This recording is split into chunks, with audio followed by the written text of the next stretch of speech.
Hawkeye sucks. There, I said it, because who is gonna fight me? It's literally Hawkeye. I don't think saying Hawkeye sucks is a controversial opinion, at least not when I'm referring to the MCU version of Hawkeye. He's one of the original Avengers, but is easily least popular.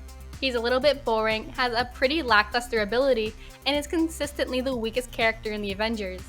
The guy might have gotten a small redux in the Hawkeye TV show, but that was before he made it through 5 movies and came out with the only trait of the family guy. And I put the blame squarely on whoever was in charge of writing him, as well as whoever was dealing with the overall Marvel story direction, because they had to have some kind of grudge against the guy based on how he was treated. And just for the record, this is in no way a comment on Jeremy Renner's acting. I don't have an issue with his acting ability, I think he just worked with what he was given. So, let's get started. The origins. To get the ball rolling, we have to start with Hawkeye's beginning, in the comics. Aside from being quippy and an archer, he doesn't have much in common with his MCU counterpart. Instead, the comics version of Hawkeye is young and even a reformed villain. He's hard of hearing and a pretty funny guy. He hates authority and he has an issue with letting other people take the lead when he's working on a team. Hawkeye also wrestles with the need to prove himself while on a team with literal gods. So in essence, there's a surprising amount of depth to his comic book counterpart. And the question is, what will the MCU do with his character? The answer? Screw him over completely. Hawkeye's MCU origins suck. Getting an audience invested in a character is an important part of making the audience care about them. Safe to say, the writers failed at getting them invested in him. He had a small part in another Avengers standalone movie, that being Thor. Hawkeye was only on screen for a few minutes, and from that time the audience learned a few things about him. He can aim and he works with shields. It's a pretty lame introduction, but it's not horrific. You know, a mildly forgettable intro isn't the same as a bad intro. Except that this needs to be put into context with the rest of the Avengers intros. They weren't at all on a level playing field when the first Avengers movie came out.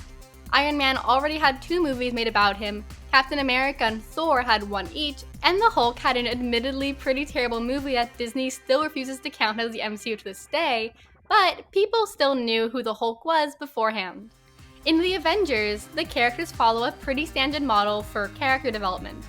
The Avengers all meet, have their own problems, but learn stuff like teamwork and cooperation so that they can defeat Loki. At the end, you've got your characters nice and developed. Well, at the end, you had 5 out of 6 characters nicely developed because Hawkeye took one for the team. That man is literally a mind-controlled puppet from the very beginning of the movie. And you know what you don't get when you're being mind-controlled? Development. Yeah, Hawkeye is basically not a character for the first half of the movie. Other characters get sad that he's being mind-controlled, but that doesn't give Hawkeye any development. We don't even see him fighting against the mind control or emoting that he's sad when he's being mind controlled. Instead, Hawkeye just becomes Loki's lackey with a gimmicky bow and arrow until another character breaks through the mind control, and then he's allowed to develop. Once he's free from the mind control, we do see him having to face the fact that he didn't have free will and was used to fight against the Avengers, which does develop him a little, but by the end of the movie, it's pretty pathetic, especially compared to the other Avengers.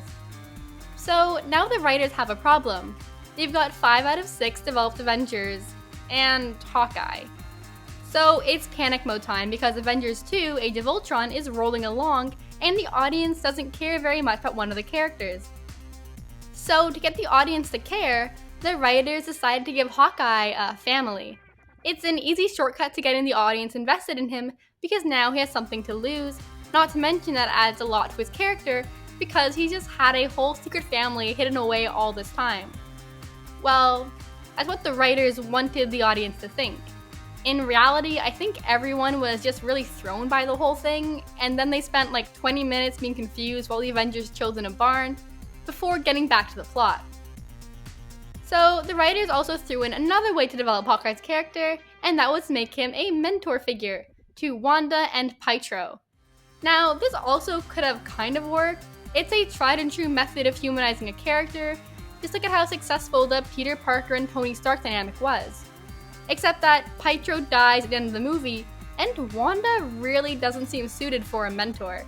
Like, I wouldn't say she has her life together, but she's on her own self-discovery journey. So yeah, that didn't really work out. Maybe it could have if they dived in heavier on the Pietro angle and had Pietro's death actually impact Hawkeye down the line, but instead Hawkeye just kind of forgets about Pietro as the movies go on. And that brings us to the end of Avengers 2 Age of Ultron, where the writers have valiantly failed to make Hawkeye a developed character. So by the end, they just decide to pretty much write him off. At least it kind of adds to his character weirdly enough, because it shows just how important his family was to him, since he's leaving to retire with them. It's a pretty pathetic send-off, but that's honestly pretty fitting of the way they've treated Hawkeye this whole time. So that's the end of Hawkeye, right? A little cringy, but thankfully short. Haha, no, because then Civil War comes a-knocking, and they need everyone they can get their hands on because Thor and the Hulk are off somewhere, so they're already down 2 original Avengers. And yeah, maybe the writers did write Hawkeye off into blissful family fun retirement, but they can just undo that. And maybe that screws over Hawkeye's only character trait as they do so, but you know, gotta take one for the team sometimes. So the family Hawkeye cares about, clearly not as important as helping out his old friend Captain America outrun the government. Did we forget Hawkeye used to literally be an assassin who worked for the government? Okay. And then Hawkeye fights in an airport, and that's the end of Hawkeye for that movie. So let's just shove him in jail. I'm sure the writers are really proud of themselves, like they really just destroyed everything they could possibly do to kill off his character.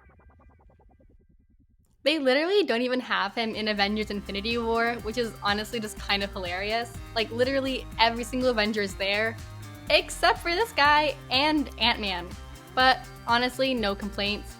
But then he has his triumphant return in Avengers Endgame, and it actually works. Like, after the first 5 movies' appearances, this one kind of develops Hawkeye.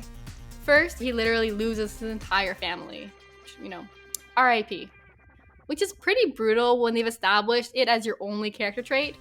And it's also kind of his fault because he didn't fight in the war.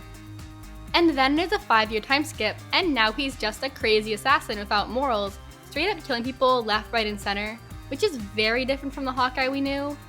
And afterwards, he loses Natasha. Again, it's his own fault. And this is where it gets, like, actually brutal. Like, Hawkeye has literally lost his family, his humanity, and now his partner. He's lost everything the last 4 movies have established. He has nothing left.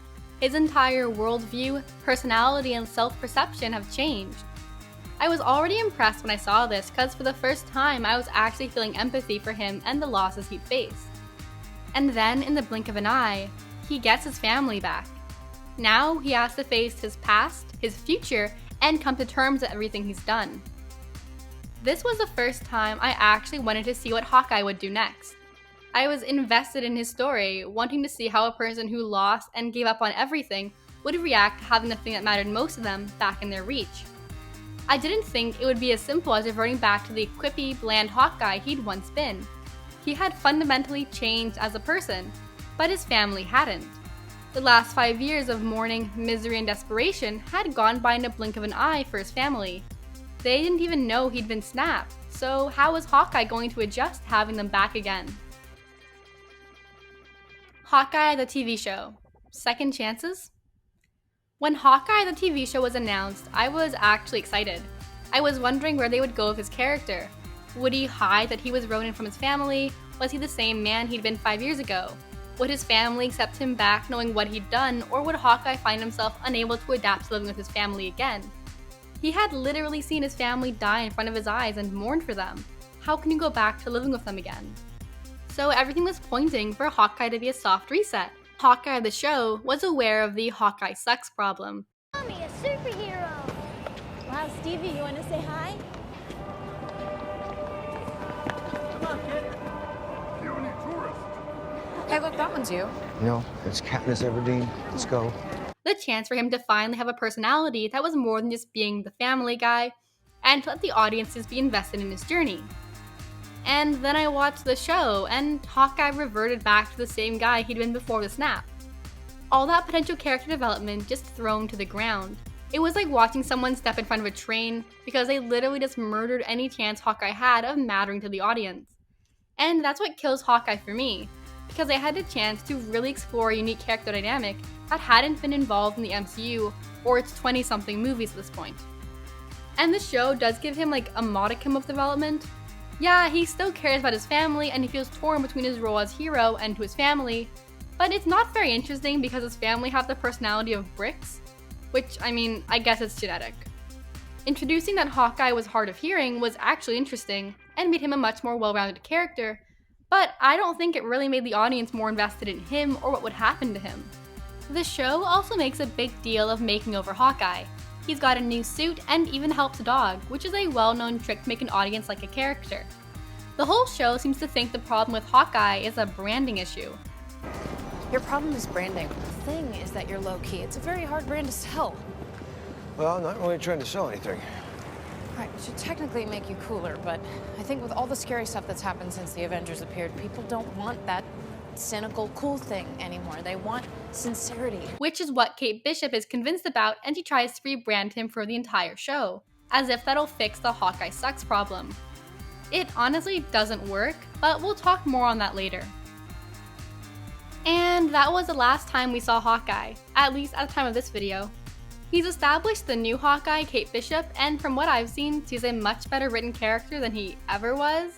It's a bittersweet goodbye, I guess, because he sucked, but he didn't have to. And that's what I'm going to talk about next. Hawkeye.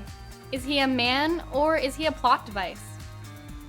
The core problem with Hawkeye is that he's treated like a plot device instead of a character. Rather than Hawkeye maneuvering around the plot, having to change to adapt to new challenges and make decisions in line with his values, he's used to push the plot forward in whatever role the writers need someone to fill. We can see this when he's introduced as an archer working for S.H.I.E.L.D. and Thor, only to later be mind-controlled to work for Loki against S.H.I.E.L.D. in the Avengers. Since he was being mind-controlled, he didn't have any agency or any choice in his actions. He was just being moved around like a puppet because it was convenient for the story the writers wanted to write. And I think it took away from his potential. Even the actor, Jeremy Renner, has been like vocally displeased about what happened to his character. It's where, patience really kind of pans out. Because Thor was just a quick little cameo thing, and then to get into the first Avengers, and then like, hey, guess what? Boop! You're not Hawkeye, because you just become Loki's, sidekick. You have heart. I'm still trying to figure this guy out. If the writers needed Hawkeye to work with Loki, they should have found a reason for him to do so. Maybe Loki is threatening him. Maybe with that family of his he cares so much about. Or he's been working with false information. Either way, to switch him to working with the Avengers instead of Loki, the writers would have had to maneuver him around the storyline, creating new challenges that would have given him the chance to change his decision and work with the Avengers instead. This happens again when his family is introduced in Age of Ultron. Like, okay, we've established that he has a secret family this whole time. Plausible, I guess, if not a little weird for the audience. Hawkeye is torn between helping the Avengers and risking his life, or staying with his family, before finally promising to help them one last time before retiring for good. Here, the writers clearly show his value system. Clint values his family over his heroics, unless the world is ending. A pretty decent value system, nothing too crazy. Except that they break his value system to make him fit into the plot of Civil War. Now, Clint is coming out of retirement to go help his old teammates go against the government and risk landing himself in jail? It's not exactly the world-ending stakes they established that could draw him out of retirement. So, in just 2 movies, Hawkeye's clear value system was reworked so that he could conveniently fit into the plot. I also want to point out when this pattern changed. In Avengers Endgame, we know that Hawkeye's family has been snapped, presumed dead, while Hawkeye didn't fight with the Avengers. The next thing we know, he's an assassin called Ronin who's taking out everything and everyone pretty brutally. And this is good because the importance of Clint's family and his value system has been established by now, even if it's been a little wishy-washy at times. So the audience understands why Clint is doing what he's doing. It makes sense. Even more, for Natasha to make Clint want to work with them again, she has to convince him because he doesn't want to give himself false hope. Even when Clint does agree to work with them, he isn't fully convinced until he volunteers to risk his life to test out the time-traveling machine in order to see his family again. He just misses them, but that's enough for him to be fully committed to helping the Avengers. This was a great moment. For once, the plot maneuvered around Hawkeye instead of the other way around. If he had been written by the previous writers, I would have expected him to say something along the lines of, Well, Natasha said it's my only chance to have my family back, so I'll do it. And then for it to never be raised again, with Hawkeye now firmly on the team. But Endgame actually sticks to Hawkeye's value system and allows the audience to see the negative impacts losing his family has had on him. This makes it so that the audience can understand Hawkeye's decision to be Ronin and be invested in the possibility that he'll join the Avengers again. By the end, it's clear that while Hawkeye was successful, the loss of Natasha and his time as Ronin has taken its toll on him.